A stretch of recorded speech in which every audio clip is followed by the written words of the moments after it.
Esta es la clase número 4 de una serie de enseñanzas que estamos dando sobre el tema de la identidad y el deber del no judío que ha sido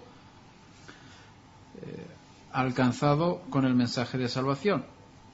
Es decir, hay dos preguntas que queremos contestar y estamos desarrollando las respuestas a estas dos preguntas durante estas semanas de enseñanza. Quizás meses, quién sabe. Las dos preguntas son ¿quiénes somos? Y la segunda es ¿qué vamos a hacer?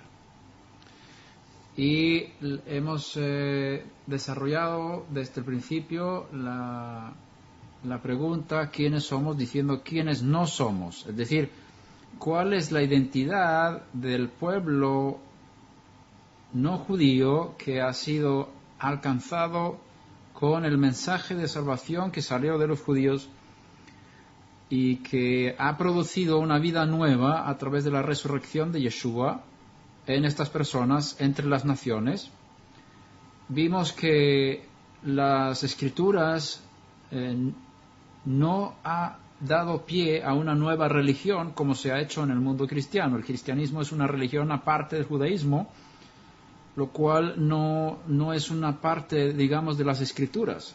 La Biblia es un libro judío, pero se usó el mensaje del Mesías, digamos, para crear una nueva identidad separada del judío, separada del judaísmo, y así se formó el cristianismo a lo largo de unos cientos de años después de la venida del Mesías. Entonces, lo que hemos estado explicando es que si vamos a ser bíblicos y si queremos ir a las raíces de la fe, tenemos que deshacernos del ropaje de una identidad que no es correcta según las Escrituras. Y dijimos que no somos cristianos, no somos mesiánicos, no somos judíos, no somos efraimitas, no somos israelitas y en cierto nivel no somos pueblo de Dios. Y ahí entramos en un conflicto porque vimos diferentes textos. En algunos textos vimos que sí, los no judíos redimidos de las naciones son llamados gentiles y no pueblo de Dios, pero por otro lado vimos que sí son llamados pueblo de Dios. Y resolvemos el conflicto haciendo un triángulo, dibujando el pueblo judío por un lado, abajo, una punta de abajo es el pueblo judío, y otra punta de abajo es el pueblo gentil, digamos, que ha recibido la salvación, y una punta arriba, formando así 3 puntos de un triángulo, y el pueblo judío es pueblo de Dios en la tierra. Eso está escrito en las Escrituras y está muy claro. Los gentiles, aunque hayan recibido la salvación, aunque hayan sido alcanzados con el mensaje de la resurrección de Yeshua, del Mesías judío, no son llamados pueblo de Dios aquí en la tierra. Pero sí hay una identidad celestial, que es pueblo de Dios en el cielo. Y cuando Pablo dice que aquí no hay judío ni griego, ni hombre ni mujer, está hablando de una situación espiritual celestial. Aquí sí podemos hacer aquí un triángulo. Entonces, en el cielo hay un pueblo de Dios compuesto por judíos y por no judíos. En la tierra hay un pueblo de Dios compuesto por judíos. Entonces, es un tipo de identidad que hay que tener cuidado, porque si uno mira bien lo que enseñan los llamados padres de la Iglesia, hay gente incluso de ellos, de Orígenes y demás, que enseñan que ahora el pueblo judío ya no es pueblo de Dios, sino ahora son los gentiles el pueblo de Dios. Y ahí desarrollaron el tema diciendo que ahora los la identidad del pueblo de Dios ha pasado de los judíos. Dios ha rechazado a los judíos, ahora los gentiles son el pueblo de Dios. Y ahí surgió también la idea del cristianismo, que todo aquel que se identifica como cristiano es pueblo de Dios, y ahí la iglesia cristiana se formó, y la identidad de la iglesia cristiana es algo separado del judaísmo, separado de Israel, como un nuevo Israel, una nueva identidad, un nuevo pueblo, y los judíos están fuera del plan de Dios. Esa es la idea tradicional sobre la cual se construye el cristianismo. Y las escrituras no enseñan esto, por lo tanto hay que empezar a separar lo que enseña la escritura y lo que se ha experimentado si uno viene del mundo cristiano, porque no es lo mismo ser cristiano que nacer de nuevo, por ejemplo. No es lo mismo pertenecer a una iglesia que pertenecer al pueblo de Dios. No es lo mismo, etcétera, etcétera. Hay ciertas cosas aquí que se han mezclado en el mundo cristiano que hay que desarroparse de ellas para encontrar el original y lo que Dios realmente está enseñando en su palabra. Dijimos que el término cristiano hoy en día significa ser parte de un sistema cristiano, desde la iglesia cristiana o lo que quieras llamarlo, el mundo cristiano, un sistema religioso, una religión, con unos valores, con unas doctrinas, con unas bases, y estas bases están en parte sacadas del judaísmo bíblico, judaísmo de las escrituras, y en parte está la base sacada de ideas filosóficas del mundo no judío y mezclado en la historia. Entonces tenemos un trabajo tremendo y difícil de encontrar la esencia, la vida, la verdad de lo que enseña el mensaje de las escrituras. Y estuvimos hablando de esto. La segunda parte de la respuesta a la pregunta ¿quiénes somos? Es empezar a encontrar en las cartas de Pablo cuál es la identidad de la persona no judía que ha recibido la vida nueva basada en la resurrección de Yeshua. Y vimos varias cosas, y ahora quiero que me ayudéis a refrescar la memoria de todos. ¿Cuáles son las cosas que mencionamos que se puede... ¿Cómo se llama en las cartas de Pablo los no judíos que han recibido el mensaje de salvación y han tenido la experiencia del nuevo nacimiento por el poder de la resurrección de Yeshua? ¿Cómo son mencionados? Mencionamos varias cosas, a ver cuántas cosas os acordáis. A ver, adelante.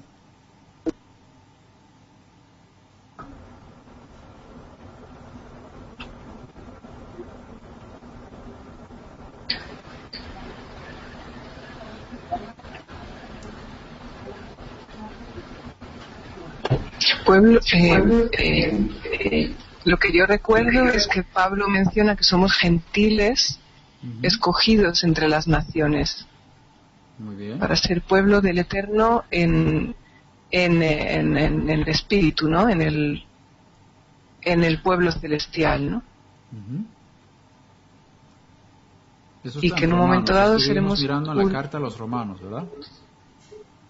Sí, y que en un momento dado seremos unidos, judíos y gentiles, como pueblo de Dios en la venida del Mesías, ¿no? Algo así, ¿no? Bueno, creo que ha sido una deducción tuya. No sé si lo he dicho, pero está muy bien. Lo que pasa es que no creo que lo haya dicho, que yo lo haya dicho. Ah, bueno. La identidad que hablamos Perdón. Está en Romanos 1:7, los llamados, ¿verdad? Digamos. ¿Alguien se acuerda de amados de Dios? Ser amado de Dios. ¿Qué más hablamos? A ver, ¿no tomáis nota de las clases?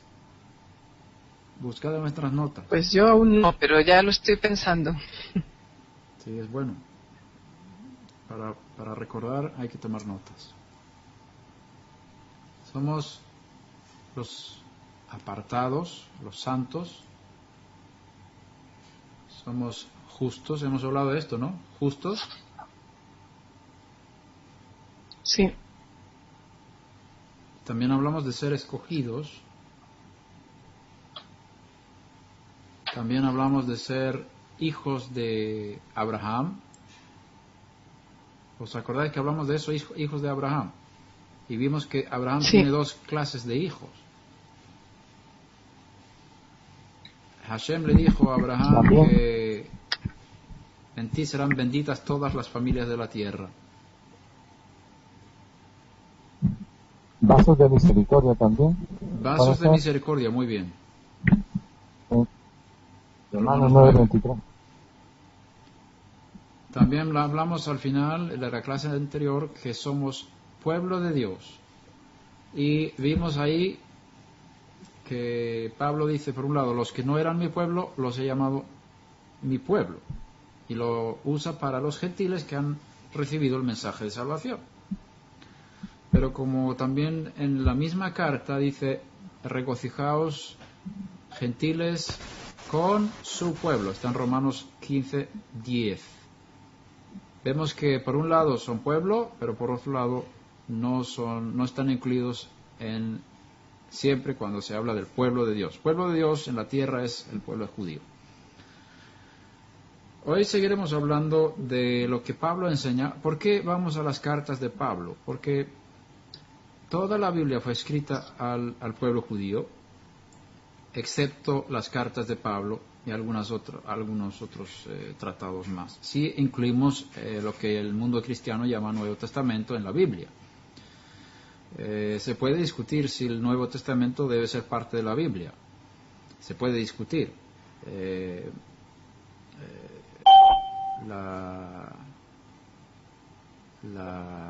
Hay que saber que cuando Yeshua predicó, cuando Pablo predicó, no existía el Nuevo Testamento.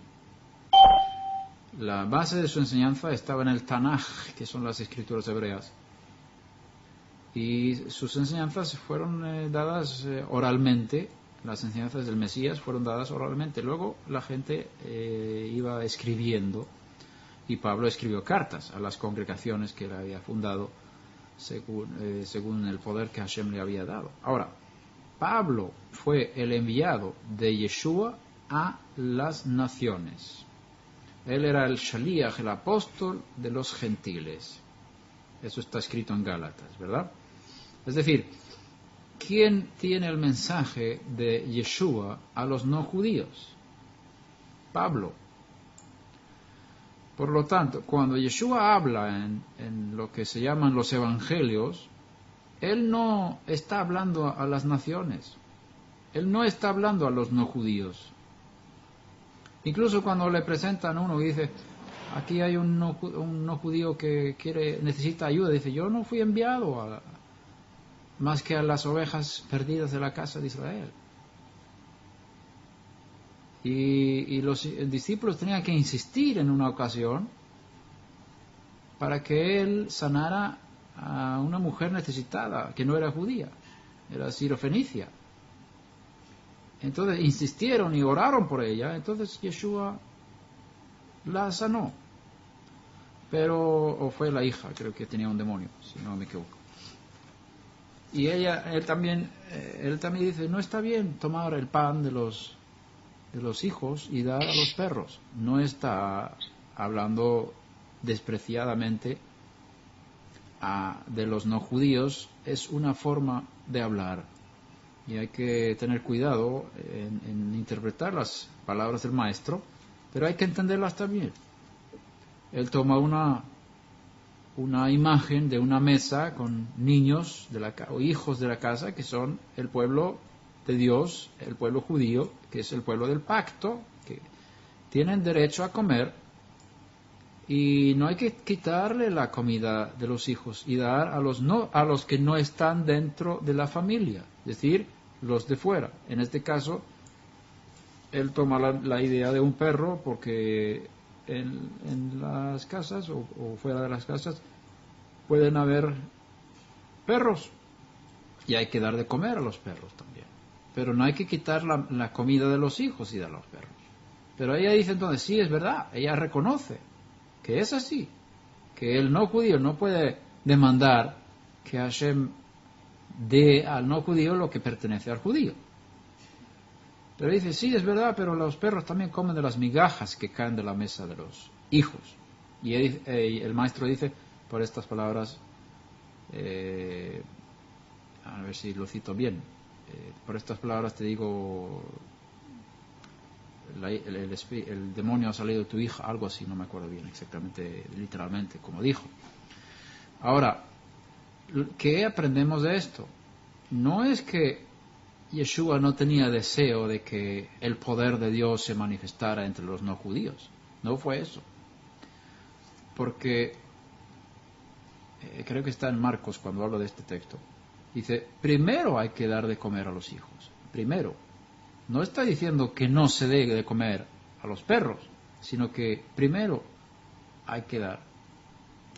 Hay que satisfacer la necesidad de los hijos de la casa y no tomar esa comida para los perros. Ahora, la idea que tenemos ahí es que lo que viene a los judíos, primero el judío tiene que recibir eso. Y cuando lo haya recibido, eso va a salir a las naciones. Ese es el orden de prioridades del Eterno. Primeramente al judío y también al no judío, al griego o al arameo o lo que quieras llamar. Ahora, la realidad fue, si miramos el caso de esta mujer sirofenicia, que en unos años más tarde, los shlichim, los emisarios del maestro, llegaron a esa área donde estaba la mujer. Unos años más tarde, unos años, pocos años. Es decir, el mismo poder que ella había reclamado de Yeshua, si hubiera esperado unos años, le hubiera llegado a través de sus discípulos que fueron enviados allá a esa zona a predicar. O sea, que tenía también la oportunidad de recibirlo más tarde, pero recibió el pan de los hijos, o las migas del pan de los hijos, antes de tiempo, en este sentido.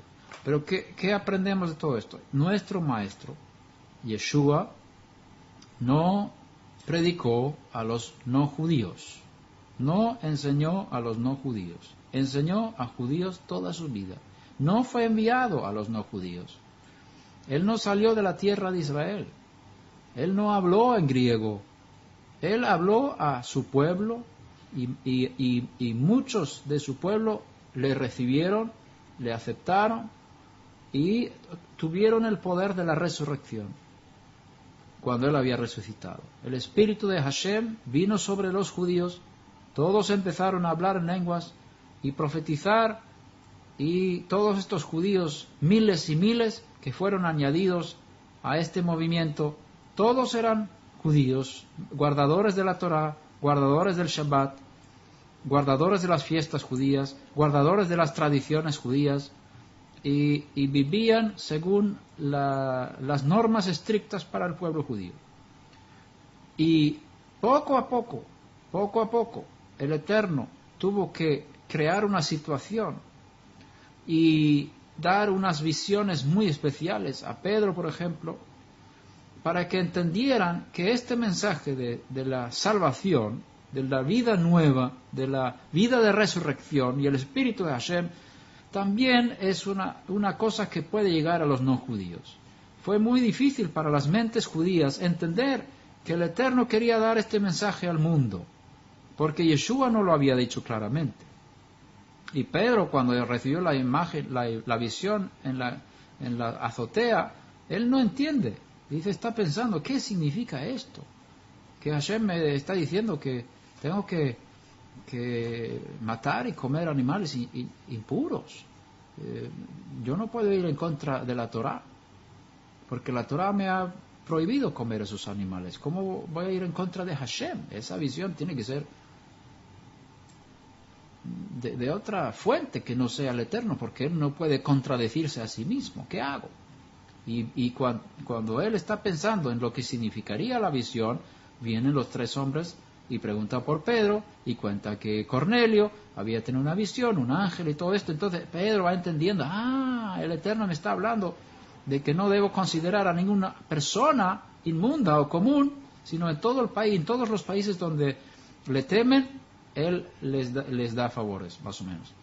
Ahora, Pedro fue a la casa de un no judío a predicar el mensaje que era para los judíos, y el Espíritu cayó sobre ellos, y los judíos se asombraron de que los no judíos habían recibido el Espíritu como ellos mismos. Es decir, ¿cómo puede un gentil hablar en lenguas? Eso era para nosotros. ¿Cómo puede ser? Mira, qué locura, que no han entrado en el pacto con Hashem. ¿Qué vamos a hacer? Mira, el Eterno está dándoles a ellos lo que a nosotros nos dio, según las promesas que los profetas nos habían dado, que cuando venga este tiempo vamos a recibir estas cosas. Y ahora mira, los gentiles están recibiendo lo mismo. ¿Qué pasa? Se asombraron de que los gentiles podían recibir estos poderes sobrenaturales que habían venido por la resurrección del Mesías judío, el Mesías judío. Entonces, vemos ahí el proceso en Hechos de los Apóstoles, que el mensaje de salvación fue enviado al pueblo de Israel. Cuando ellos se habían saciado, en el sentido de que todos tuvieron la oportunidad de recibirlo, se abrieron las puertas para los no judíos, para que pudieran entrar también en el arca de salvación, podemos llamarlo así. Y los 12 apóstoles de Yeshua no fueron a los gentiles. Pedro entró en la casa de Cornelio una vez, pero no fue enviado a predicar a los gentiles. Pedro no era el apóstol de los gentiles.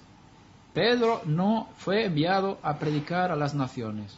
El Eterno escoge a uno que era uno de los más altos estudiosos rabinos de Jerusalén y lo envía a los gentiles, Pablo. Pablo fue el Shaliach, el emisario de los gentiles, de Yeshua HaMashiach, que se le reveló directamente varias veces y le dice, aquí en Jerusalén no te quiero, vete lejos a los gentiles. Es decir, Pablo tiene un mensaje a los no judíos, enviado desde Yeshua, desde el cielo.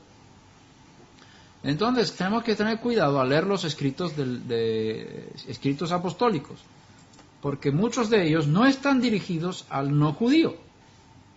Están dirigidos a Pedro, por ejemplo, en su primera carta, no escribe a los gentiles. Pedro en su segunda carta escribe a los no judíos. Y ahí dice, vosotros que tenéis una fe tan preciosa como nosotros. Vosotros gentiles que tenéis una fe tan preciosa como nosotros, los judíos. La segunda carta de Pedro está escrita a los no judíos. Pero su primera carta no. Es decir, si tú lees la primera carta de Pedro, y tienes que decir, esta carta está dirigida a los judíos. Por eso tú no puedes sacar todo lo que pone en esa carta y aplicarlo a los no judíos. Lo mismo la carta de Juan, las cartas de Juan 1, Juan 2, no están escritas a no judíos, están escritas a judíos de la circuncisión. Porque Juan fue uno de los 12 y él fue enviado a la circuncisión, porque era el ministerio de Yeshua multiplicado por 12 para la circuncisión. Pablo, sin embargo, recibió el ministerio de la incircuncisión, de llegar a los no judíos con el mensaje de salvación. Por lo tanto, si queremos saber qué Hashem dice a través de su Mashiach al no judío, tenemos que ir a Pablo. No puedes ir al rey David, no puedes ir a Isaías, no puedes ir a Moisés, no puedes ir a Pedro, no puedes ir... Pedro en un sentido, porque él también llegó a los gentiles, pero no fue su misión principal. No puedes ir a Jacob, de la carta de Santiago, no fue escrita a los no judíos, fue escrita a los judíos, porque dice, si entra alguien en vuestra sinagoga, ¿quién va a la sinagoga? Vuestra sinagoga es los judíos, dice Santiago, Jacobo, hermano de Yeshua. Entonces, si queremos saber cuál es el mensaje a los no judíos, tenemos que ir a Pablo.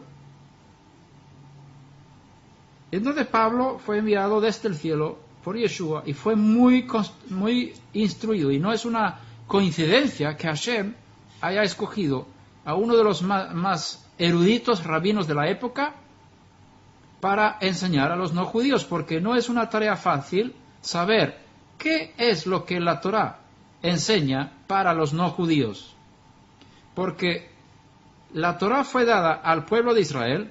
Los que estaban en Sinai era el pueblo de la circuncisión, recibieron los 10 mandamientos. Los 10 mandamientos no son para los no judíos. Los 10 mandamientos son para los judíos, los de la circuncisión, los que salieron de Egipto, porque el primer mandamiento dice: yo soy el eterno tu Dios que te sacó de la tierra de Egipto. Es el primero. Entonces, si un pueblo no ha sido sacado de la tierra de Egipto, no puede recibir ese mandamiento, porque es para los que salieron de Egipto. ¿Quiénes son los que salieron de Egipto? El pueblo de la circuncisión. Los circuncisos, los judíos, las 12 tribus de Israel. Ellos recibieron los 10 mandamientos. Entonces tú no puedes aplicar un mensaje dado al pueblo de Israel y decirlo a los gentiles, porque estás violando las escrituras. Los 10 mandamientos no son para los no judíos. Hashem tiene otros mandamientos para los no judíos, pero entonces, ¿cuáles son las diferencias? ¿Cuáles son los mandamientos para los no judíos? ¿Cuáles son los mandamientos para judíos? Necesitas un rabino bien instruido en la tradición de Israel, que conoce bien las leyes tanto escritas como las orales, que se han transmitido de generación en generación por los profetas y por los sabios de Israel, y juntamente con una revelación directa del cielo para saber cómo puedo enseñar a los no judíos el camino de Dios para ellos. Y ese hombre escogido para esta tarea fue Pablo de Tarso, que había sido criado en Jerusalén, instruido en toda la Torá, tanto escrita como oral, y Hashem le dio la revelación del Mesías resucitado y le envió a enseñar a las naciones a ser obedientes a la fe. ¿Qué fe? La fe de Dios, la fe judía, la fe que tienen los judíos, que también tiene una parte universal, que es el judaísmo universal para los no judíos, que está basado sobre las leyes que el Eterno dio a Noé y sus hijos, que son 7 mandamientos. No 10, 7 mandamientos. Y eso lo vamos a hablar más adelante.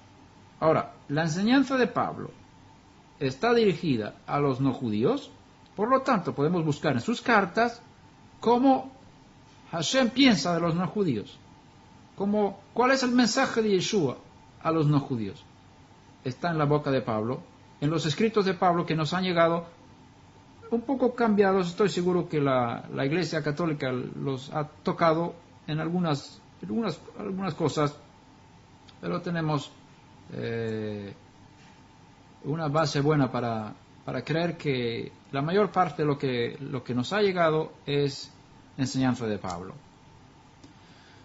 Entonces, en sus cartas, y en este caso empezamos con la carta a los romanos, que es la primera que aparece en la lista de libros que el mundo cristiano ha ordenado, digamos, encontramos los términos que hemos estado estudiando. Y vamos a seguir con la carta a los romanos. En el capítulo 11, versículo 13, en la carta a los romanos,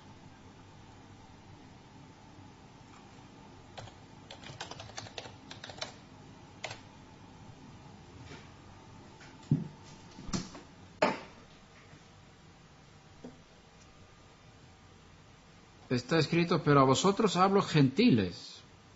Entonces, puesto que yo soy apóstol de los gentiles, honro mi ministerio. Apóstol de los gentiles, el shaliach, el enviado, el emisario de los gentiles, o a los gentiles, quizás sería mejor traducción.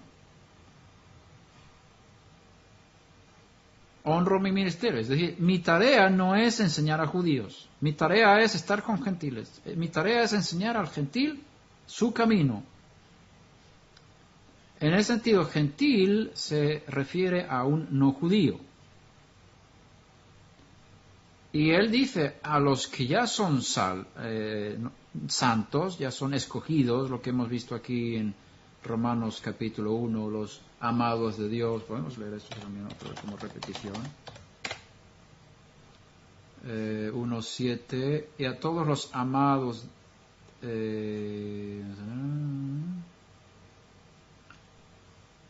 llamados de Yeshua HaMashiach, 1:6, a todos los amados de Dios que están en Roma, llamados a ser santos o llamados santos. Estos santos, estos escogidos, estos llamados, ellos son llamados al mismo tiempo gentiles. A vosotros hablo gentiles, con la identidad de no judíos. Es decir, un no judío, digamos, que recibe el mensaje de salvación, experimenta la salvación, experimenta el poder de la resurrección, sigue siendo no judío. No es judío por esa experiencia. Y Pablo sigue identificándolos como gentiles en el sentido no judíos. Entonces, puesto que soy apóstol de los gentiles, porque si hubiéramos dicho, el plan de Dios es que todo el mundo sea salvo.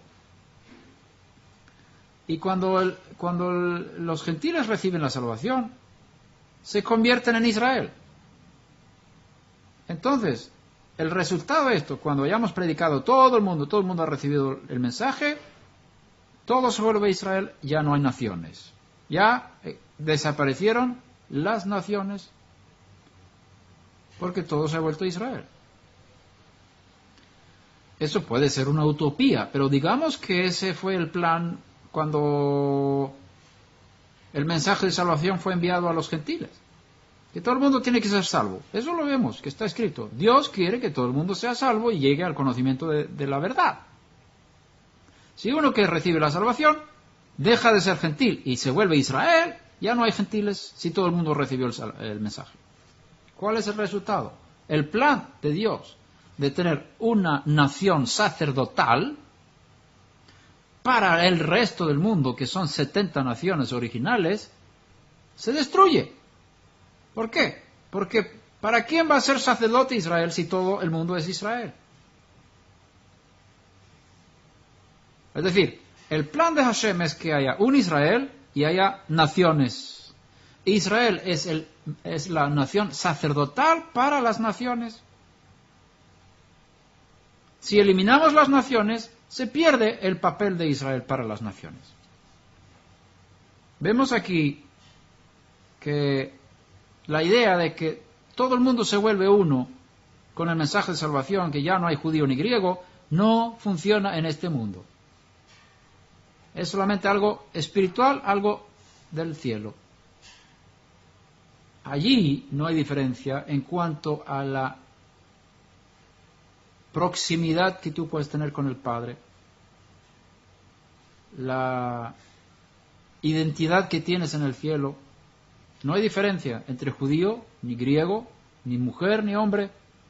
Uno que está en el Mesías, en el cielo, es hijo, no hija, hijo, con todo lo que eso conlleva de responsabilidad, de autoridad, de herencia y demás, porque los hijos son los que heredan según la Torah, no las hijas. En el caso normal, digamos así. Ahora, en la tierra hay una diferencia entre judíos y no judíos. Y tiene que haber y tiene que seguir siendo una diferencia. Y por eso vienen estas enseñanzas. ¿Quiénes somos, los no judíos? ¿Y qué vamos a hacer? Porque para el judío está claro. ¿Quiénes somos? Somos judíos. ¿Y qué vamos a hacer? Cumplir los 613 mandamientos. Hashem nos dijo lo que tenemos que hacer. Pero el no judío, ¿qué tiene que hacer? Si va a cumplir los 613 mandamientos, tiene la misma tarea del judío. Y eso no es el plan de Dios. El no judío tiene un papel diferente. ¿Cuál es el plan? Lo vamos a ver en las cartas de Pablo. Y Pablo se basa en las enseñanzas de Moisés y la tradición que se ha ido transmitiendo por los profetas y enseña a los gentiles el camino de Dios. junto con la nueva revelación de un Mesías resucitado que ha dado a los gentiles un acceso al cielo impresionante con unas riquezas espirituales maravillosas. Pero hay una vida práctica en este mundo donde el gentil tiene que aprender a vivir en obediencia a los mandamientos. ¿Y cuáles son? Pues las cartas de Pablo nos dan la respuesta. Pero antes de entrar en qué vamos a hacer, tenemos que contestar la pregunta ¿quiénes somos? Y eso estamos intentando hacer con esta enseñanza. Aquí vemos que son gentiles, es decir, con otras palabras, tú puedes decir, es decir, yo sigo siendo mexicano, sigo siendo español, sigo siendo, a ver qué más nacionalidades tenemos aquí en esta enseñanza, pues ninguna, bueno, digamos el salvadoreño y demás, sueco. Los de Suecia siguen siendo suecos, aunque hayan recibido la salvación. Y en ese sentido son parte del mundo gentil. En ese sentido. En este mundo. Ahora, podemos ver otros textos que hablan de lo mismo. 15:9. Creo que no leímos este texto la semana pasada. Y para que los gentiles, vamos a ver, sí creo que lo hemos leído, pero vamos a leerlo otra vez. Versículo 8. Pues os digo que el Mesías se hizo servidor de la circuncisión.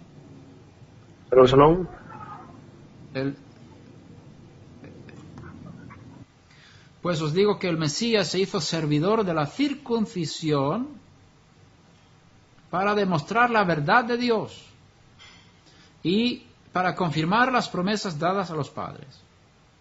Y eso está escrito en los profetas también.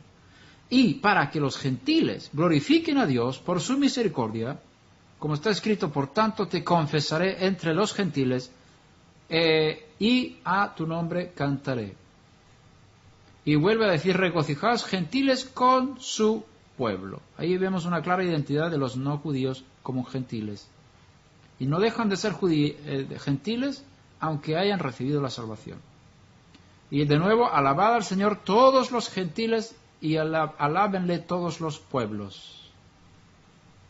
Y a su vez Isaías dice, retoñará la raíz de Isaí, el que se levanta a regir a los gentiles pondrán en él su esperanza, etcétera, etcétera. Gentil como identidad de no judío. Es una identidad también correcta según las cartas de Pablo. Versículo 16, para ser ministro del Mesías Yeshua a los gentiles, está hablando de la gracia que él recibió, para ser ministro del Mesías Yeshua a los gentiles, ministrando a manera de sacerdote el Evangelio de Dios, a fin de que la ofrenda que hago de los gentiles sea aceptable, santificada por el Espíritu Santo. Una ofrenda a Dios. Estaba enseñando a los gentiles a entregarse al Dios de Israel, que es una ofrenda para Hashem, que Pablo estaba preparando. Dice, soy sacerdote, como soy judío, tengo el ministerio de sacerdote de las naciones. Voy a las naciones y les enseño cómo entregarse al Eterno. Y de esta forma, cada gentil que se entrega al Dios de Israel se vuelve un sacrificio vivo, un sacrificio agradable al Dios de Israel. Y así ministro, es mi trabajo. Vamos también al capítulo 16 de Romanos, versículo 4. Está hablando de Priscila y Aquila, mis colaboradores en el Mesías Yeshua, los cuales expusieron su vida por mí, a quienes no solo yo doy gracias, sino también todas las congregaciones de los gentiles. Aquí tenemos una expresión interesante. Congregaciones, o las iglesias, no me gusta mucho la palabra iglesia porque se entiende mal. Congregaciones de los gentiles. Es decir, los que recibieron la salvación entre los no judíos son llamados, cuando se reúnen, congregaciones de los gentiles. La identidad no es Israel, la identidad es gentil, pero son congregación. ¿Congregación de qué? Congregación de gente redimida, gente santa, gente amada de Dios, gente llamada hijos de Abraham por la fe, no hijos físicos, sino hijos espirituales, siguiendo la fe de Abraham que tenía antes de ser circuncidado, los justos, los apartados, los santos, los vasos de misericordia, el pueblo de Dios incluso. Y ahora vamos a entrar en Gálatas un momentito, que también vamos a ver estos conceptos allí. Gálatas 2:14. Pero cuando vi que no andaban con rectitud en cuanto a la verdad del Evangelio, dije a Pablo, delante de todos, si tú siendo judío vives como los gentiles y no como los judíos, ¿por qué obligas a los gentiles a vivir como judíos? Hay que explicar un poquito el contexto aquí. ¿Qué pasó? Bueno, cuando Pablo estaba en Antioquía, él comía con los no judíos.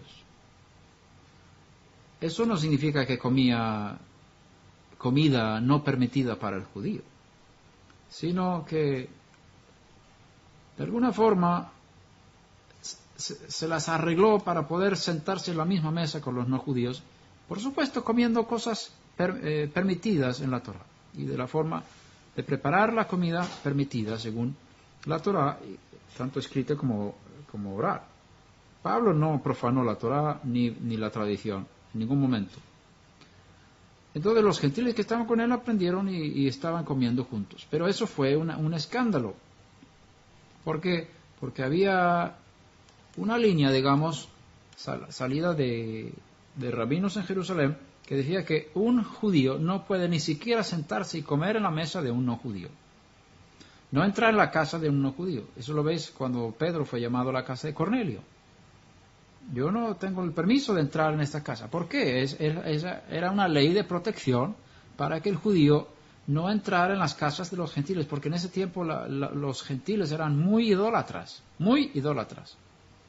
Y la cultura grecorromana era plagada de ídolos, y todo lo que hacían lo hacían para sus dioses. Entonces, los rabinos, los sabios, prohibieron a los judíos entrar y comer en casas de no judíos para no contaminarse con la idolatría. Había un riesgo de que pusieran comida en la mesa que fue santificada a los dioses paganos, y también un riesgo de que comieran cosas que no estaban permitidas por la Torá. Por lo tanto, hubo una regla general de que el judío no puede comer con el no judío, para proteger al judío de pecar contra Hashem. Pero cuando Pablo estaba en Antioquía,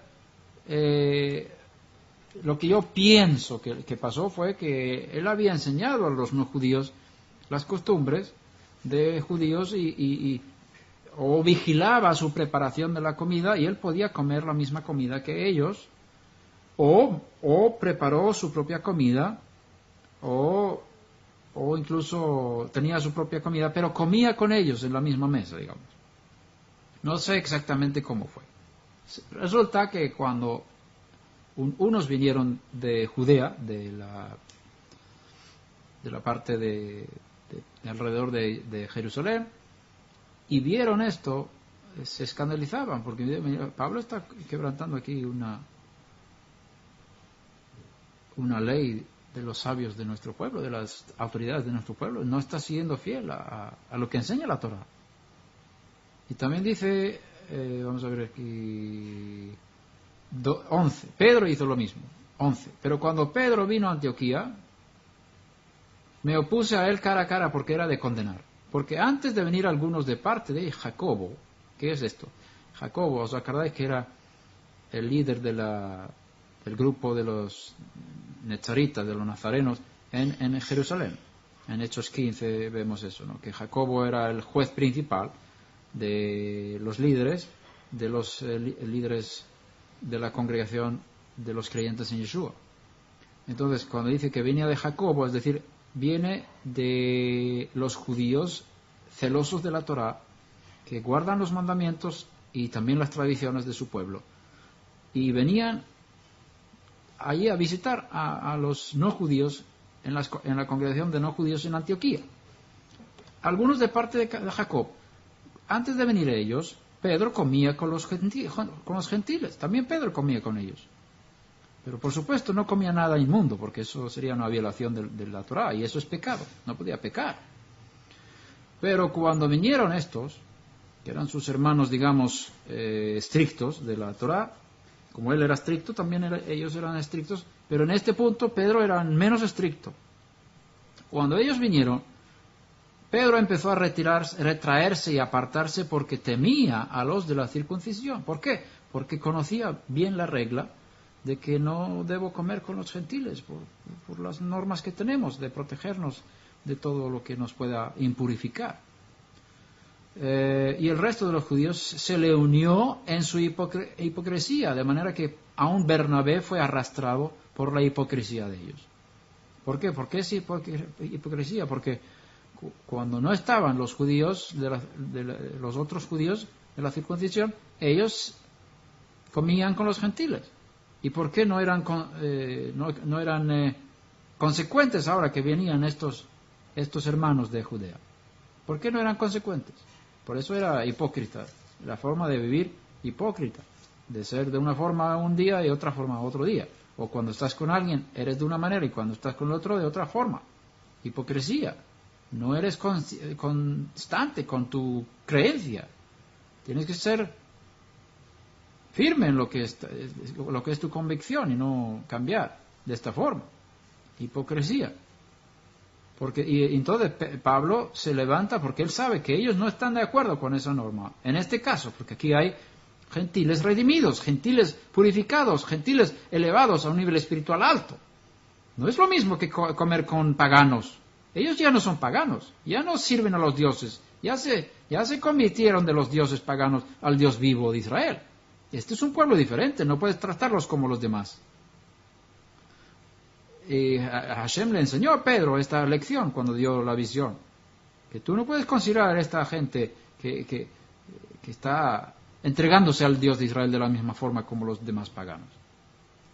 Ahora, dice, pero cuando vi que no andaban con rectitud en cuanto a la verdad del Evangelio, dije a Pedro delante de todos, si tú siendo judío, no dice que tú eras judío, ahora eres cristiano, no, tú eres judío, dice Pablo a Pedro, tú eres judío, claro, tú eres judío, tienes que vivir según las normas para los judíos. Pero ahora en este caso, tú vives como los gentiles, en el sentido de que estás comiendo con los gentiles, y tú sabes muy bien que nuestras autoridades ahí en Jerusalén dijeron que no lo hiciéramos, pero como tú tenés una orden de Yeshua Mashiach del cielo, de poder hacerlo, pero por supuesto cuidándote de no violar la Torah, porque eso no sería de Dios. ¿Cómo Yeshua va a ir en contra de Dios? Entonces, pero vives como los gentiles aquí en este sentido, de comer con ellos, y no como los judíos que guardan esta cerca de protección, que hemos sido instruidos. Ahora, tú lo hiciste un tiempo, ahora tú te apartaste. Y ahora no quieres estar con los no judíos, con los gentiles. ¿Qué estás haciendo con ellos? Está diciendo, vosotros, no judíos, si queréis comer conmigo, tenéis que convertiros en judíos, circuncidaros y guardar los mandamientos que son para judíos, entonces yo puedo comer con vosotros. Eso no lo puedes hacer, dice Pablo a Pedro. ¿Por qué obligas a los gentiles a vivir como judíos? Ahora, ya no estás con ellos comiendo en sus mesas, les estás obligando, si quieren vivir cerca de ti, si quieren recibir la enseñanza tuya, si quieren vivir la vida espiritual que tú estás ofreciendo, les estás obligando a hacerse judíos. No lo hagas. ¿Cómo estás obligándoles a hacerse judíos? Ellos no tienen que ser judíos, no tienen que circuncidarse, no tienen que guardar todo lo que nosotros tenemos que guardar. Mal hecho, dice Pablo a Pedro. Dice, nosotros somos judíos de nacimiento y no pecadores de entre los gentiles. Sin embargo, y luego sigue la enseñanza de que los gentiles han sido aceptados, justificados y elevados en un nivel espiritual altísimo. Entonces nosotros no podemos tratar a estos gentiles como los demás gentiles. Esto es más o menos lo que está detrás de este contexto aquí, parafraseado según mi entendimiento.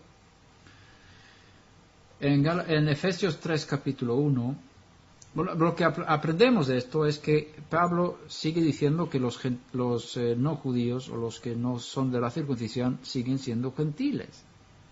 En la identidad, no son judíos.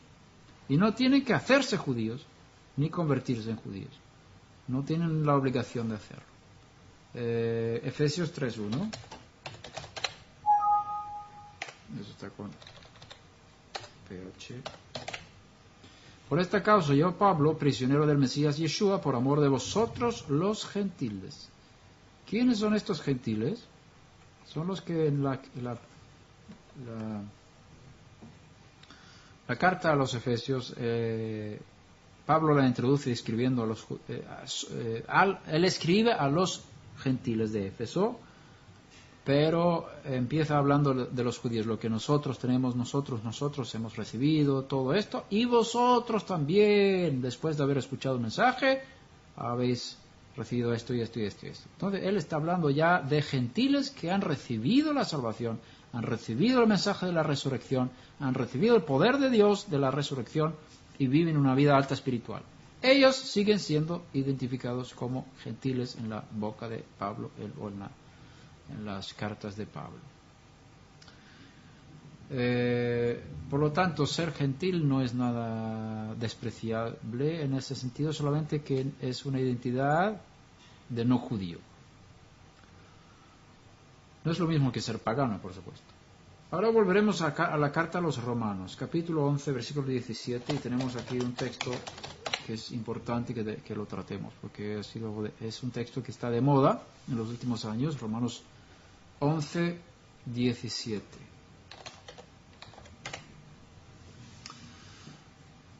Conocéis la imagen del olivo, y sabemos que el olivo es el Israel espiritual, con riesgo de ser mal interpretado, lo digo. El olivo es aquel pueblo espiritual que tiene vida, y la vida la recibe de la raíz. Y lo que produce vida es el aceite, es la savia. Dentro de la savia está el aceite, por supuesto. La savia produce vida y la vida viene de la raíz. Se puede preguntar qué es la raíz, qué es el tronco, qué son las ramas, pero no voy a entrar en los detalles. Solamente vamos a sacar algunas ideas de aquí. Algunas de las ramas, ahora está hablando de Israel como pueblo de Dios, que es el olivo, digamos. Algunas de las ramas fueron desgajadas. Con otras palabras, ciertas personas dentro de Israel han sido desgajadas. Las ramas, que son las personas, hay una quiebra en un sentido, y no tienen el contacto que necesitan con el tronco y no reciben esa vida que está en la raíz. La raíz, que creo que podemos con las escrituras en la mano decir que la raíz es el Mesías. Y el Mesías siempre ha sido la raíz de Israel. Siempre, desde su fundación. La raíz de Israel y de toda vida espiritual que hay en el mundo es el Mesías. Algunas de las ramas fueron desgajadas. Y tú, y ahora está hablando a los gentiles, acuérdate que Pablo escribe a los gentiles. Tú, siendo un olivo silvestre, fuiste injertado entre ellas. Y ten en cuenta de las diferentes traducciones. Esta es la traducción correcta, según el griego. Fuiste injertado entre ellas, no en lugar de, sino entre ellas. Fuiste injertado entre ellas y fuiste hecho participante con ellas de la rica savia de la raíz del olivo. No seas arrogante para con las ramas, pero si eres arrogante, recuerda que tú no eres el que sustenta la raíz, sino que la raíz es la que te sustenta a ti. Dirás entonces, las ramas fueron desgajadas para que yo fuera injertado. Muy cierto, fueron desgajadas por su incredulidad, pero tú, por la fe, te mantienes firme. No seas altanero, sino teme. Porque si Dios no perdonó a las ramas naturales, tampoco a ti te perdonará. Mira pues la bondad y severidad de Dios, etc. ¿Qué es esto? Que el no judío ha sido injertado contra la naturaleza en un árbol que no es suyo de nacimiento. Nació en otro lugar, nació en el mundo gentil, pero por un milagro contra la naturaleza ha sido injertado en este olivo que es Israel, y yo diría Israel espiritual, la parte espiritual de Israel, la parte viva de Israel, porque el olivo es algo que vive, y las ramas que fueron desgajadas son las ramas que o están cortadas del todo, y ya están en el camino a la muerte, o están quebradas y están todavía en el tronco, tienen poca vida, pero un poquito. Estas ramas naturales son los judíos. Los no judíos han entrado para estar entre ellas, recibiendo de esa vida que está en Israel, que es la vida espiritual que Hashem ha puesto dentro de Israel. Esta es una verdad importante. Por lo tanto, el no judío que ha recibido la salvación, espiritualmente es injertado en Israel. Esta verdad no la podemos exagerar, de manera que uno piensa ahora, yo soy Israel.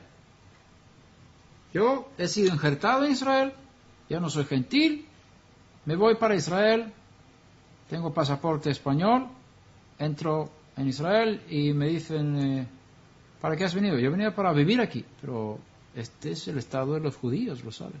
Sí, pero aquí Pablo dice a los romanos, en la carta de los Romanos 11:17, que yo he sido injertado en Israel. Así que yo tengo parte del Estado de Israel y aquí voy a vivir en Tel Aviv. Entonces yo reclamo mi derecho como ciudadano de Israel y me tenéis que aceptar. No se puede pensar así. Tú sigues teniendo un pasaporte no israelí.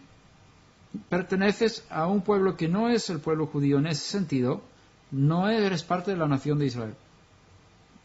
O sea, el injerto no es un injerto ni político, tampoco es un injerto, ¿cómo lo diríamos? De pertenecer sí. Vamos a hacerlo así. El que es injertado en el olivo no se vuelve judío. El que es injertado en el olivo, que es la vida espiritual de Israel, no se vuelve Israel por eso. Está entre las ramas naturales, recibiendo de la vida espiritual que hay en Israel. Y yo creo que aquí tenemos una imagen celestial, espiritual. Pero si la aplicamos demasiado fuerte en este mundo político, físico, social en que vivimos, material, vamos a tener problemas. Lo mismo que el mensaje de Pablo en Gálatas 3:28, cuando dice aquí no hay judío ni griego, ni hombre ni mujer, ni esclavo ni libre. Entonces quitemos las pancartas de los baños y que las mujeres y los hombres se vayan al mismo baño, a la misma sauna, como no hay hombres ni mujeres. En este mundo hay hombres y mujeres. Y eso hablamos también en una clase anterior, que en el cielo hay Aleph y en la tierra hay Bet. En el cielo es uno y en la tierra hay dos. Por eso la Torah empieza con Bereshit, con Bet, la letra Bet, que es dos. Aquí tenemos hombre y mujer, aquí tenemos vida y muerte, aquí tenemos luz y oscuridad, aquí tenemos Israel, las naciones, aquí tenemos Shabbat, los días de la semana, aquí tenemos división en toda clase de áreas de este mundo, porque este mundo fue creado dual. Tenemos una inclinación al bien y una inclinación al mal. Tenemos una cantidad de separaciones entre una cosa y otra. En este mundo hay dos. Y Hashem quiere que sea dos. Cuando subimos al mundo espiritual, hay una unidad. Y ahí está la unidad. Pero no podemos poner esa unidad aquí en la tierra, todavía, digámoslo así, porque estamos destruyendo el plan de Dios para este tiempo. Pero el problema que tenemos como hombres redimidos de Hashem es que vivimos en dos mundos a la vez. Y a veces mezclamos los dos mundos y tenemos problemas. En este mundo hay diferencia entre hombres y mujeres. El hombre tiene un papel, la mujer tiene otro papel. El judío tiene un papel y el no judío tiene otro papel. Y no podemos eliminar estos papeles porque no es parte de esta creación, es parte de la nueva creación en el cielo. En la resurrección no va a haber hombre y mujer, pero en este mundo sí hay. Y mientras que vivamos en este mundo, tenemos que seguir las normas de este mundo en las áreas que tienen que ver con este mundo.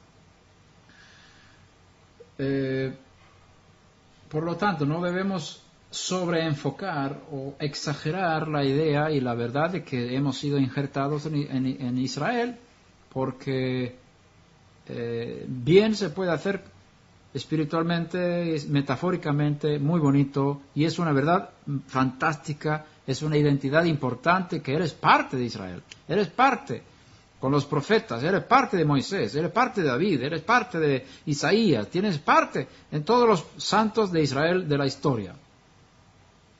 Pero eso no te hace judío, ni puedes reclamar los derechos que tienen los descendientes físicos de Abraham. No puedes reclamar herencia en la tierra de Israel, por ejemplo. En el capítulo 12, versículo 1,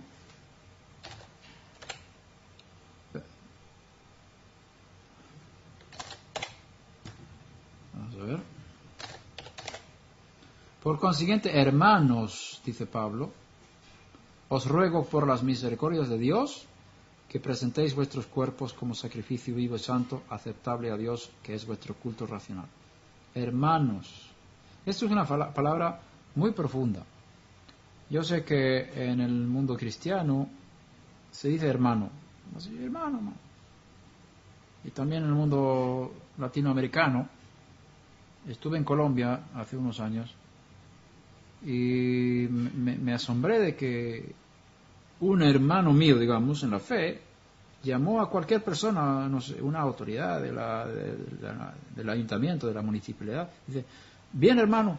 Digo, hermano, ¿estás llamando a ese hombre tu hermano? ¿Él ha nacido de nuevo? Pensé yo. Y luego me di cuenta que es una forma bastante común de hablar en esa área, en esa cultura. Se llaman hermanos. Y creo que viene del cristianismo, lo cual se heredó del judaísmo. Ahora, llamar a cualquier persona hermano no es cualquier cosa. Hermano, en el sentido de la palabra, significa que somos parte de la misma familia. Somos parte de la misma familia. ¿Qué familia es esta cuando se pueden llamar hermanos? Es la familia celestial, la familia de Dios. Somos miembros de la familia, de la casa de Dios, dice Pablo en la carta a los Efesios. O sea, cuando él llama a los no judíos hermanos, tienes que saber qué trasfondo tenía el rabino Pablo cuando dice eso. Se había educado que los judíos somos los sacerdotes de las naciones, nosotros somos la élite espiritual del mundo y estamos en un nivel diferente al resto de las naciones. Fuimos enseñados a instruirles el camino que tienen que caminar, pero nosotros estamos muy por encima de ellos. Ahora él los llama hermanos, poniéndoles en la misma familia, y eso es algo grande, queridos hermanos. Es algo grande lo que está haciendo Pablo, llamando a los gentiles de Roma hermanos, como judío, hermanos, no es cualquier cosa. Los eleva al nivel de la misma familia. ¿Dónde está esa hermandad? En el cielo. En el cielo. Es una unidad de un pacto celestial, un pacto en la sangre de Yeshua, que está en el cielo. Ahí sí hay hermanos entre judíos y no judíos, porque hemos sido redimidos por la misma sangre. Hay una hermandad allí, pero no podemos eliminar las diferencias en la tierra, como hemos dicho antes. Ahora, En el capítulo 16, versículo 16, tenemos otra expresión, otra identidad de los no judíos redimidos. Saludos los unos a los otros con un beso santo. Todas las congregaciones, a ver si voy a ampliar el texto, así mejor. Saludos los unos a los otros con un beso santo. Todas las congregaciones del Mesías os saludan. Las congregaciones del Mesías. Aquí se habla de congregaciones de entre los gentiles, donde Pablo había estado y los conocía, y ellos mandan saludos a los santos de Roma, congregaciones del Mesías. Esto no quiere decir que hay una nueva religión, no quiere decir que hay una iglesia cristiana ahora donde judíos y gentiles tienen que estar y dejar de ser gentiles y dejar de ser judíos y ahora son todos cristianos. No es eso. Esa fue la desviación y la perversión de este mensaje. Son congregaciones del Mesías compuestas por gentiles redimidos y en algunos casos también había judíos entre ellos. Las congregaciones donde estaba Pablo, que saludaban en este caso. Gálatas 1:22 hablan de eso también. Pero todavía no era conocido en persona en las congregaciones de Judea que eran en el Mesías. Aquí habla de congregaciones en el Mesías en Judea. Judea, la palabra Judea tiene varios significados. Si estás fuera de Israel, en ese tiempo, Judea era la provincia romana de Galilea y Judea, el norte y el sur. La provincia romana Judea. Y si estás dentro de Israel, Judea es el área alrededor de Jerusalén, que es la parte sur. Entonces, está hablando de las congregaciones de Judea que eran del Mesías. Es decir, judíos que habían recibido el mensaje de Yeshua y que se juntaban como grupos, que eran congregaciones, que se identificaban plenamente dentro del pueblo de Israel, sin salirse del judaísmo, absolutamente nada. En ese tiempo no había cristianismo. El cristianismo llegó cientos de años más tarde. Entonces, la identidad es la misma aquí de congregaciones de judíos en Judea que están en el Mesías que las congregaciones del Mesías que están entre gentiles. Es algo hermoso. Congregaciones espirituales de personas que viven en el Espíritu forman una unidad y una hermandad sin eliminarse la identidad particular de cada uno como judío y no judío.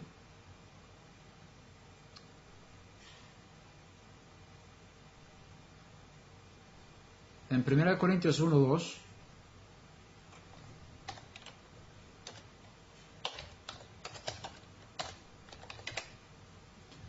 Pablo escribe a la congregación de Dios que está en Corinto.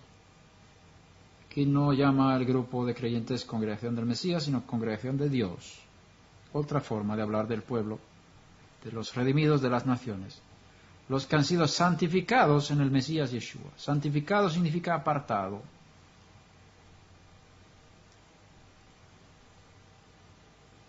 También en 1 Corintios 14:34 las mujeres guardan silencio en las congregaciones porque no les es permitido hablar, antes bien que se sujeten como lo dice también la ley. Versículo 33 está. Tiene que ser 33. Porque Dios no es de confusión, sino de paz. Hay diferentes versiones. En algunas versiones lo dice en el versículo 34. Bien, vamos a ver aquí, el final del 33. Porque Dios no es Dios de confusión, sino de paz, como en todas las congregaciones de los santos. En algunas versiones esta frase se junta con la siguiente: como en todas las congregaciones de los santos, las mujeres guardan silencio en las congregaciones. Las congregaciones de los santos. Las congregaciones de los santos. ¿Quiénes son los santos? Los que han dedicado sus vidas al Eterno, tanto de judíos como no judíos.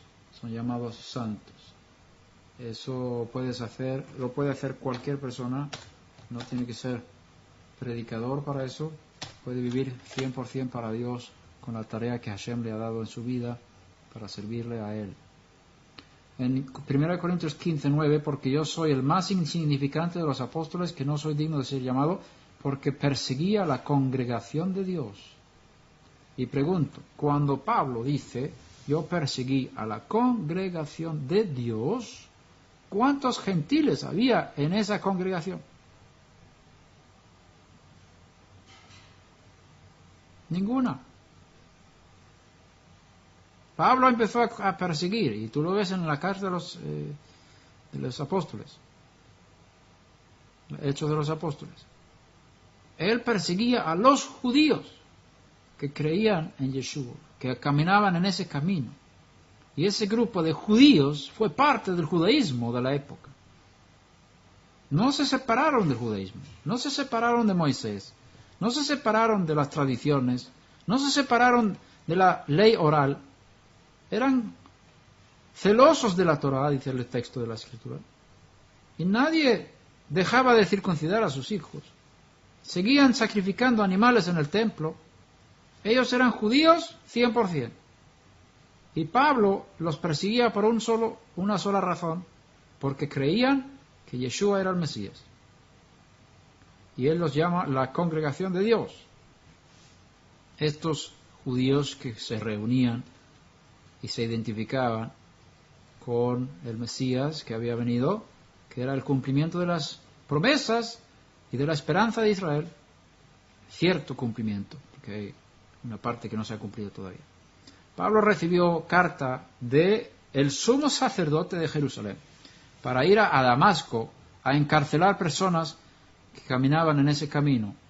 ¿Cómo un rabino, parte del Sanedrín, puede llegar a una ciudad extranjera para buscar personas allí en el extranjero que creían en ese mensaje, que caminaban en el camino del maestro de Galilea? ¿Cómo puede él, como judío, ir a Siria a buscar personas para encarcelarlas? Él no tendría ninguna autoridad, absoluta ninguna autoridad sobre los no judíos. ¿Cómo él va a ir a Damasco a buscar no judíos que creían en Yeshua? Imposible. Damasco no le iba a recibir. Ahora, ¿qué había en Damasco? Muchísimos judíos. ¿Qué tenían que hacer los judíos en Damasco? Someterse a las autoridades de Jerusalén. Porque había un Sanedrín, y la Torá establecía el Sanedrín como la máxima autoridad para el pueblo judío. Y lo que el Sanedrín dictaba en Jerusalén, eso era para todos los judíos en todo el mundo. Por lo tanto, si Pablo pide autorización del sumo sacerdote en Jerusalén para ir a Damasco, era para buscar judíos en Damasco, no gentiles. Judíos en Damasco que caminaban, según él, en un camino equivocado y tenía que encarcelarlos. Y él los llama congregación de Dios. Usemos un poquito la palabra iglesia aquí. Vamos a hacer restauración del término iglesia. Porque hoy en día, cuando tú dices la iglesia, ¿en qué tipo de personas estás pensando? ¿En judíos o no judíos? Lo normal es que uno piensa, la iglesia, esos son los gentiles, son los no judíos, son los cristianos, esos son la iglesia. Cuando Pablo escribe aquí, perseguía a la iglesia de Dios, esa iglesia, ¿de qué fue compuesta? ¿De judíos o de no judíos? Solamente judíos. Pablo no podía perseguir a los no judíos porque no tenía autoridad sobre no judíos. como un miembro del Sanedrín, como un miembro de las autoridades de Israel, no podía hacer nada contra los no judíos, porque el Sanedrín no tenía autoridad sobre los no judíos, el Sanedrín tenía autoridad sobre el pueblo judío. Por lo tanto, no podría haber perseguido a los gentiles. No tenía autoridad para eso. Ahora tenía autoridad para perseguir a los judíos. Y estos judíos eran la iglesia de Dios. Vemos ahí cómo se han ido cambiando los términos de un tiempo a otro. Cuando tú lees el Nuevo Testamento, que la palabra Nuevo Testamento tampoco es muy correcta, cuando lees los escritos apostólicos y lees la palabra iglesia de Dios, tu mente en el siglo XX o XXI ha sido programado para pensar en cristianos. Y eso no es lo que dice la Biblia. No son cristianos, no eran cristianos. Pablo no era cristiano, Pedro no era cristiano.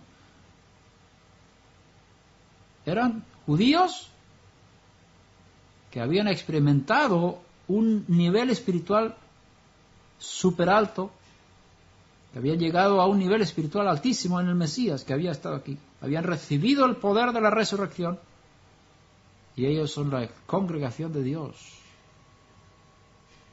¿No es Israel pueblo de Dios y congregación de Dios? Sí, es cierto.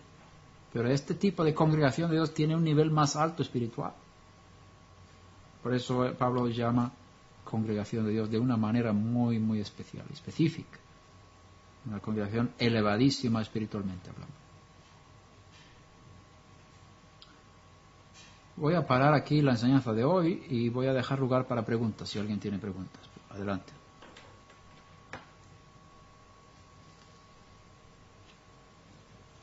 Sí. Adelante. ¿Cómo un judío significa ser un judío? Bueno, aquí tenemos una pregunta. Tenemos una pregunta aquí. ¿Dónde? ¿En México? ¿Dónde en México? Sí. Muy bien. ¿Cómo un judío justifica ser un judío? No escuché bien. ¿Cómo un ¿Qué- judío? ¿Cómo un judío justifica ser judío? Explícame la pregunta, que no la entiendo.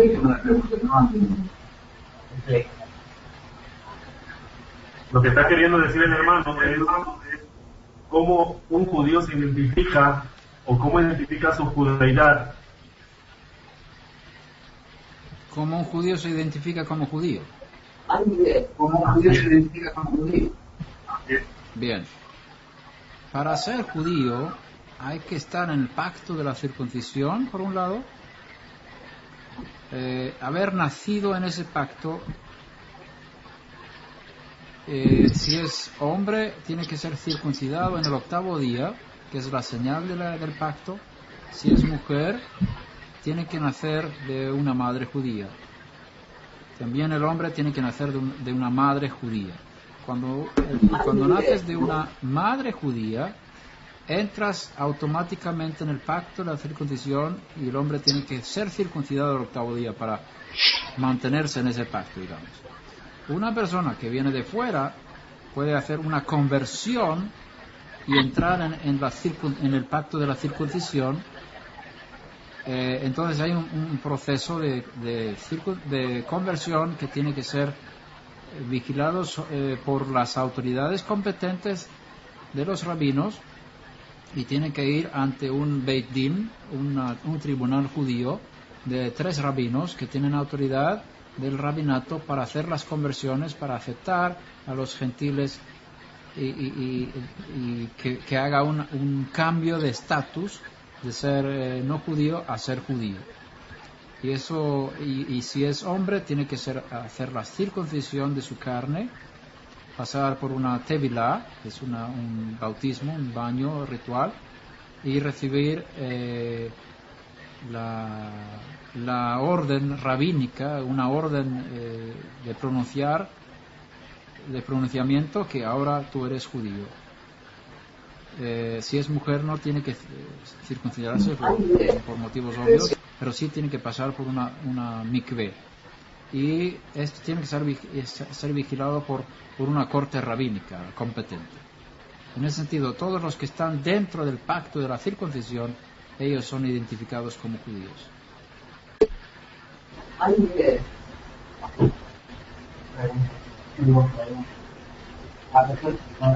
Tenemos otra pregunta. Bien. ¿Qué tal? Mi nombre es Gustavo de Tabasco. Muy bien, adelante. Mire, según mi entendimiento, usted habló acerca de cómo Pablo nos ve a nosotros, ¿no? Cómo predica a los gentiles, y que en un momento determinado nosotros somos injertos del pueblo de Israel.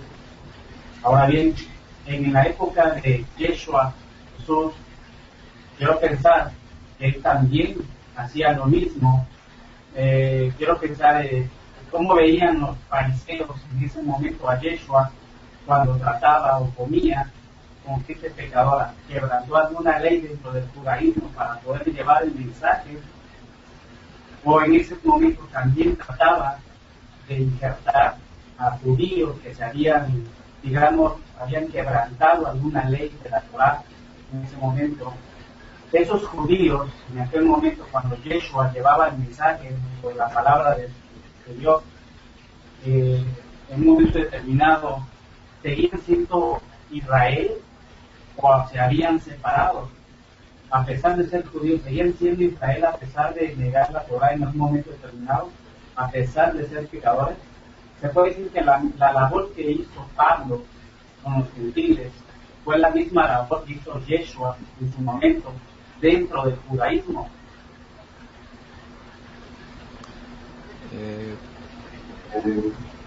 Voy a tomar tus palabras como una pregunta, entonces. Lo que hizo Yeshua, él lo dice, yo fui enviado a las ovejas perdidas de la casa de Israel. No son los sanos los que necesitan médicos, sino los enfermos. Él toma el ejemplo de la oveja perdida, de la moneda perdida, el hijo pródigo que vuelve a casa. Todos estos son israelitas o Israel, pero que están desviados, perdidos, engañados, ovejas que no tienen pastor, todo lo que quieras llamarlo.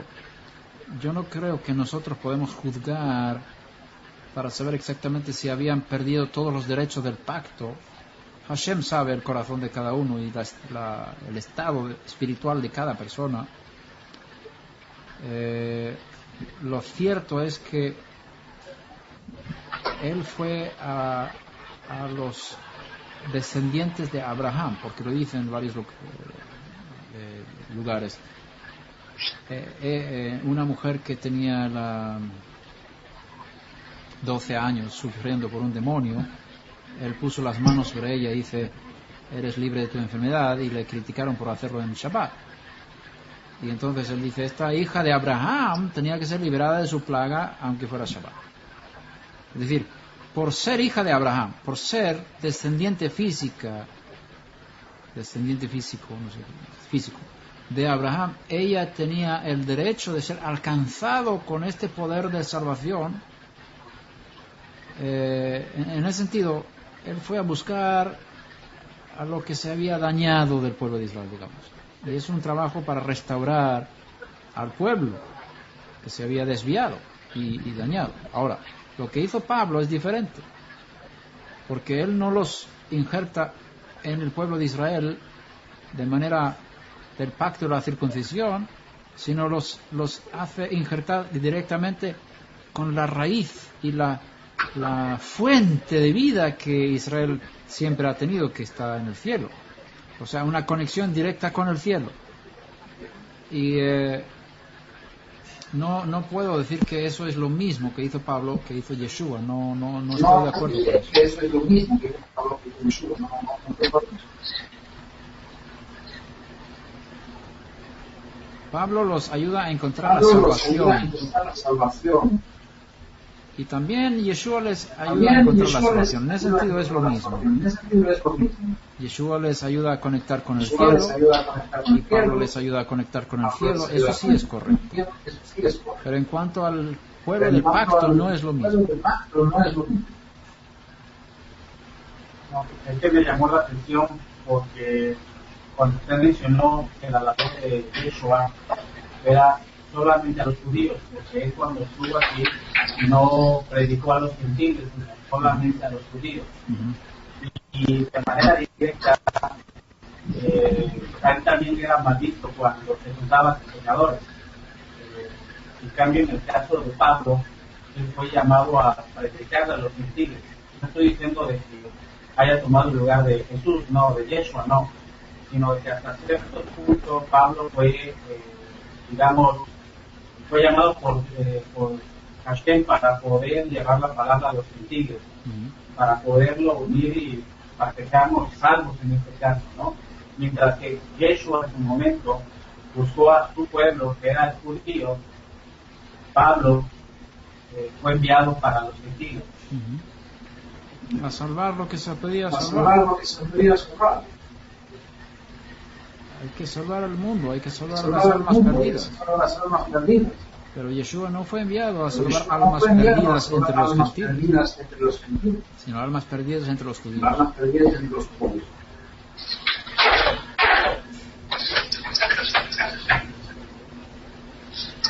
Bien, ¿alguna otra pregunta? Gracias.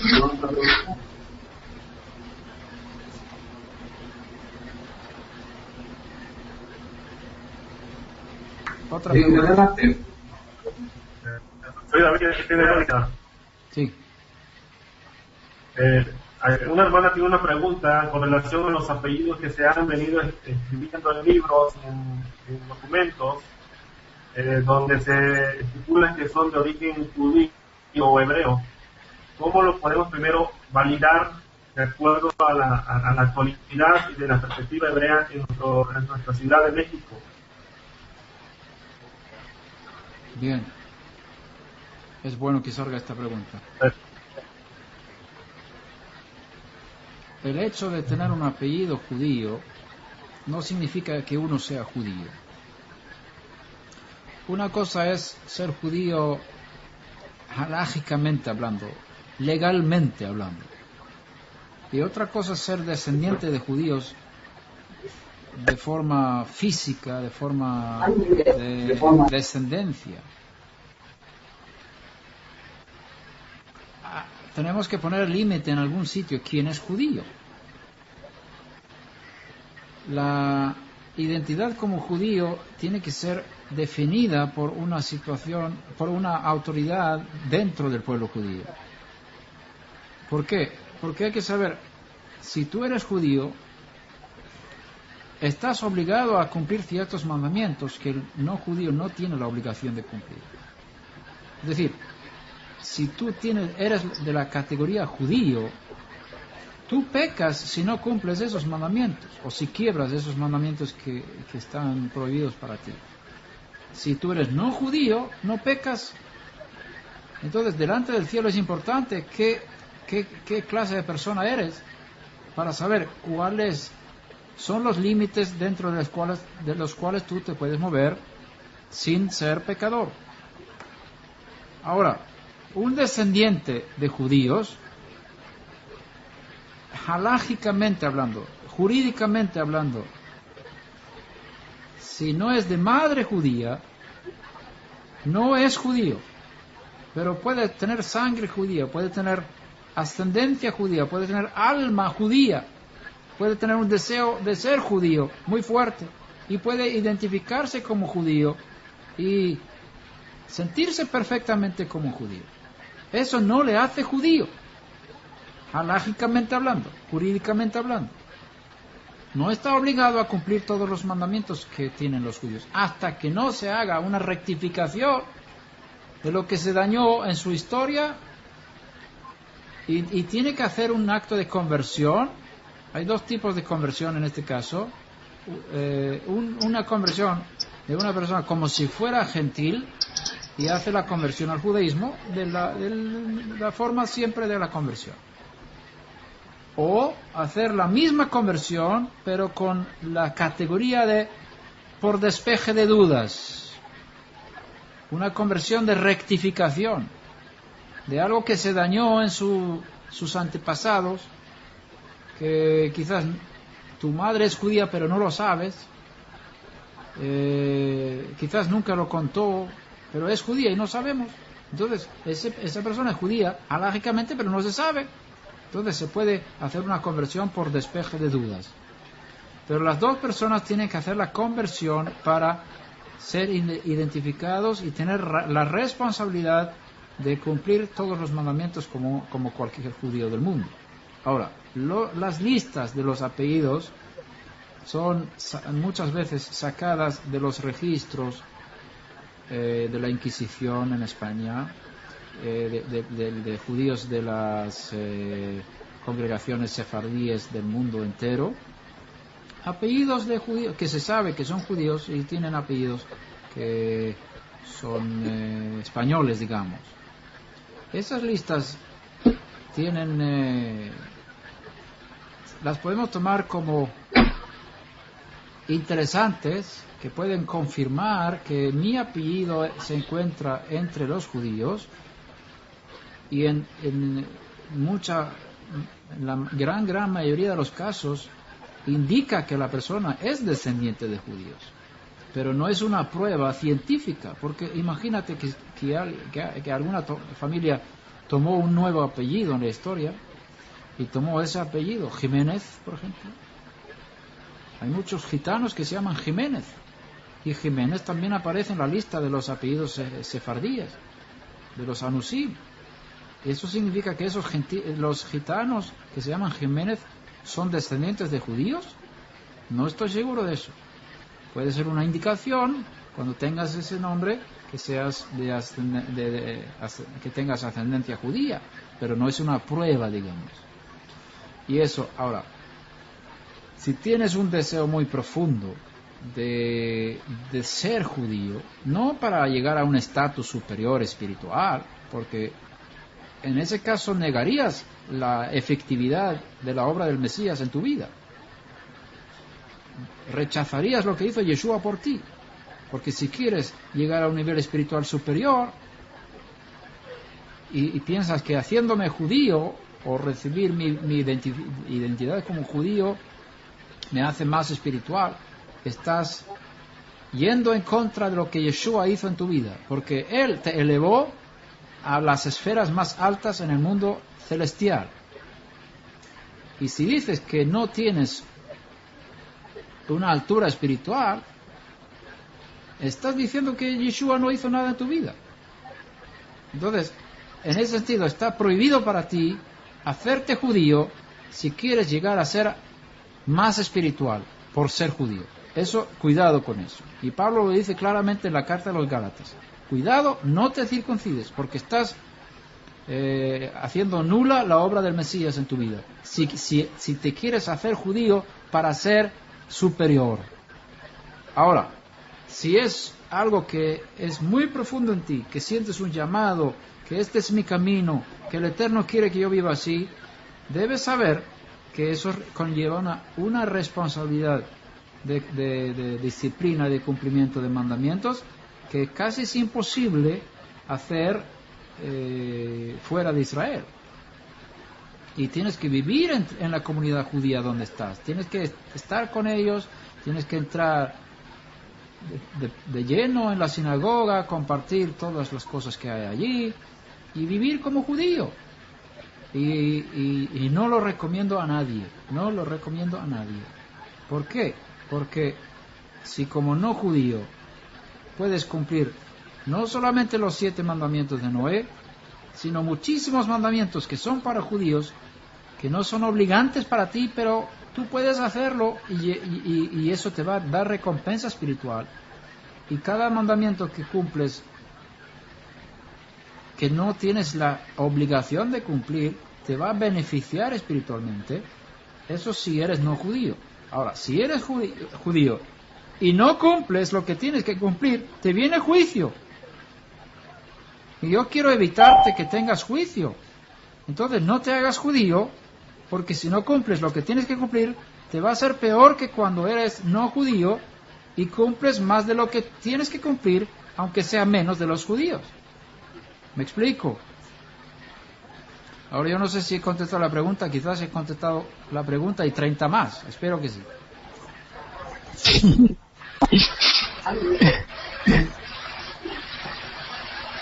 Creo que bien entendido, claro. No solamente 30, sino que tienen preguntas. Contesté 30, pero se crearon 50.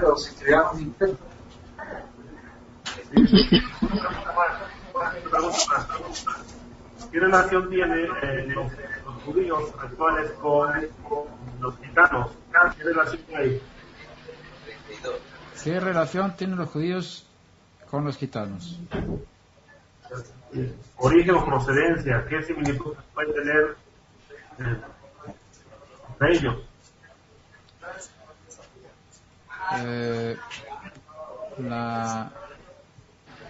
Estuve hablando con una persona en España que hizo una investigación sobre el origen de los judíos, y también estuve hablando con uno de los patriarcas, no de los patriarcas, sino uno de los líderes del movimiento Filadelfia en Madrid, y todos coinciden en que la gran mayoría de las leyes gitanas son iguales que las leyes de la Torá. Eso nos enseña que hay una conexión histórica que se ha perdido entre el pueblo gitano y el pueblo judío. Pregunté al líder en Madrid si tienen alguna historia, si tienen conocimiento de que los gitanos hayan practicado la circuncisión. Y él dijo que no, por lo menos él no conocía en su historia que se haya practicado la circuncisión en el pueblo gitano. La palabra gitano viene yo creo que tiene conexión con el inglés. En inglés el gitano es llamado gypsy. Gypsy es egipcio. Y entonces hay varias teorías que los gitanos puedan ser una tribu de las de Israel. Otra teoría es que pueda haber salido de Egipto con el pueblo de Israel y siempre ha caminado junto con el pueblo de Israel en su historia. Y lo interesante es que hay tanta similitud en sus tradiciones y sus leyes. Y entonces no se sabe bien si son descendientes de Israel o si son de otros pueblos que salieron con los judíos de Egipto, y por eso son llamados egipcios en inglés, gypsies, gitanos. Creo que es la misma raíz que en español, que es también salido de Egipto. Pues quería ver si podría explicar un poco lo que antes ha apuntado sobre los dos tipos de hijos de Abraham. Bien. En clases anteriores hablamos de que Abraham, en Romanos capítulo 4, Pablo enseña que Abraham es el padre de la incircuncisión y el padre de la circuncisión. Y en ese sentido, él tiene dos tipos de descendientes: los incircuncisos, que creen de la misma forma como él creyó cuando era incircunciso, y los circuncisos, que creen de la misma forma que él hizo cuando era ya todavía incircunciso. Es lo que Pablo dice. Entonces, en ese sentido, Abraham es un padre espiritual, digamos, en cuanto a ejemplo de fe, tanto para los incircuncisos como para los circuncisos. Y se puede hacer una pequeña comparación. ¿Cuántos años estuvo Abraham, nuestro padre, incircunciso?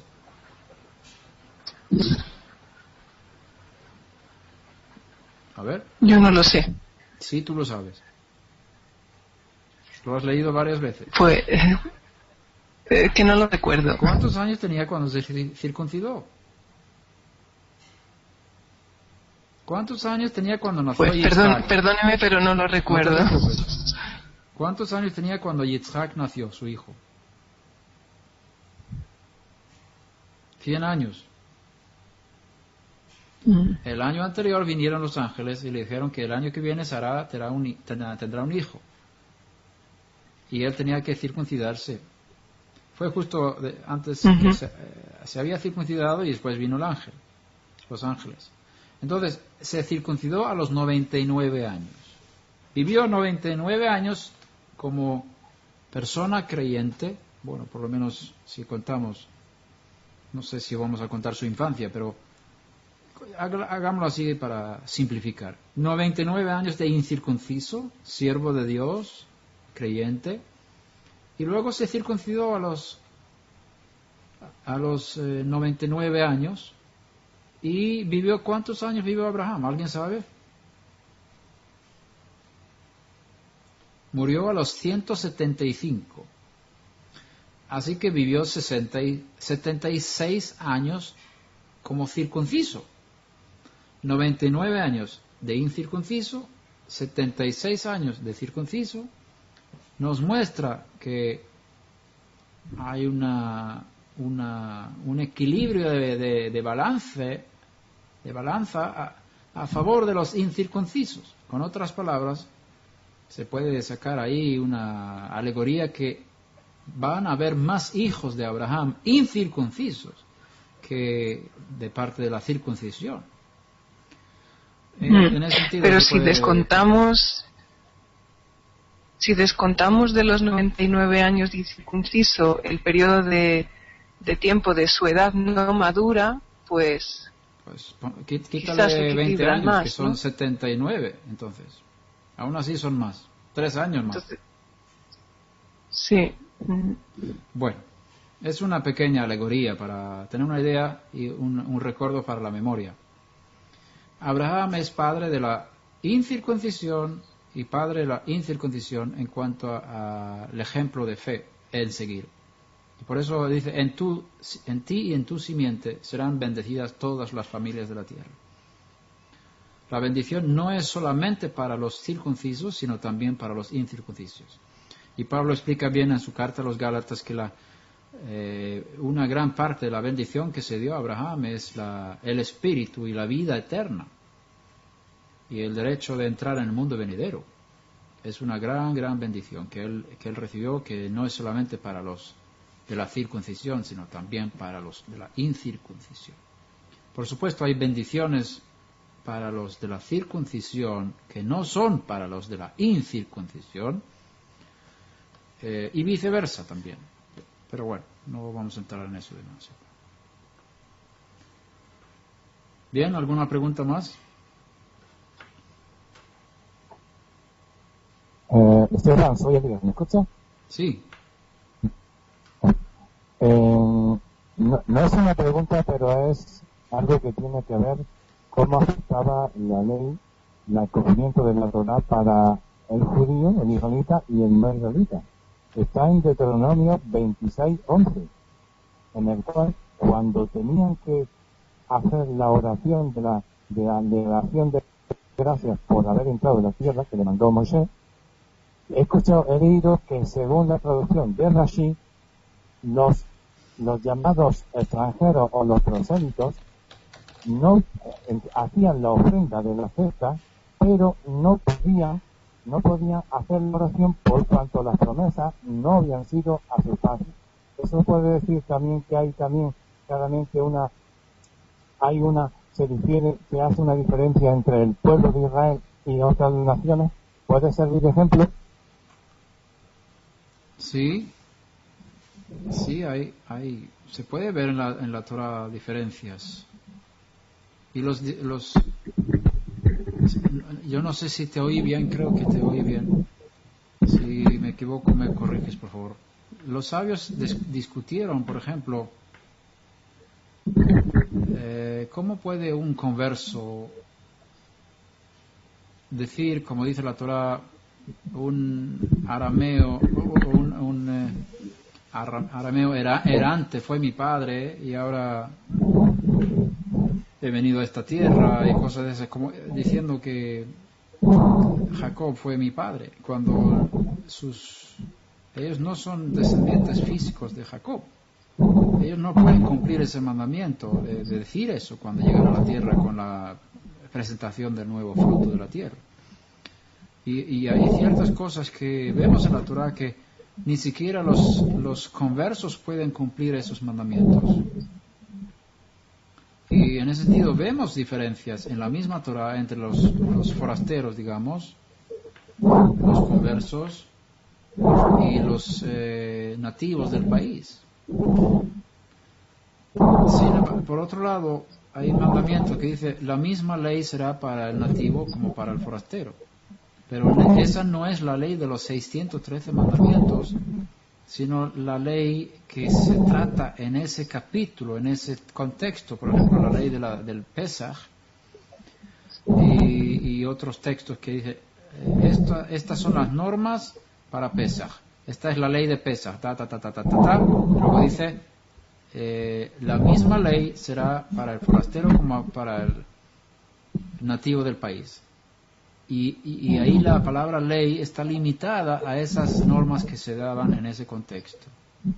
Por eso no puedes usar esa palabra, decir que toda la ley también es para los forasteros, que hay cierta diferencia ahí. No sé si te he contestado bien porque no oí bien tu pregunta. Sí, yo te he entendido bien. Lo que quería remarcar aquí es que precisamente el extranjero no podía, presentaba la ofrenda, pero no podía recitar la oración por cuanto su padre no habían recibido esa promesa. Correcto. Y Rashi, según la traducción, dice que hacían la ofrenda, pero no recitaban. Ellos tenían que ofrendar, pero no podían recitar. Correcto. Y en el capítulo 26, del 18, el 18 y el 19, habla de el Eterno había creado no solamente Israel, sino las demás naciones, y había puesto a Israel para gloria y honra de ellas. O sea, viene a acertar lo que tú estás diciendo, de que está Israel y están las demás naciones, y que Israel había sido puesto en eminencia sobre las demás naciones para que se vieran de sacerdote a las demás naciones. Correcto. Y aquí en Deuteronomio yo lo he visto por lo menos así. Correcto.